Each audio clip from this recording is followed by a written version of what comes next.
Now we're going to guide you through getting your 2701 monitor ready for use. Okay, the first thing you want to do is remove the soft protective cover.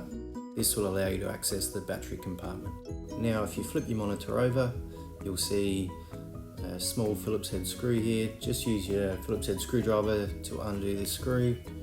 Simply insert 3 AA batteries, making sure to insert them the correct way. Let's adjust the volume to ensure you can hear when the monitor goes into alarm.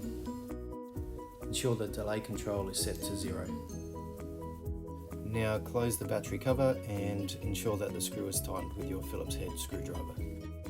Ensure that the control on the side of the monitor is set to the caregiver key on position.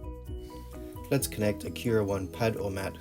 Your pad or mat should come with an RJ10 connector that looks like this. Simply insert it into the bottom of the monitor. We recommend using the cable strain relief. This will help protect your cable. Let's apply pressure to the pad. You'll notice that the pad LED will illuminate and the monitor will beep twice. Your 2701 monitor is ready for use.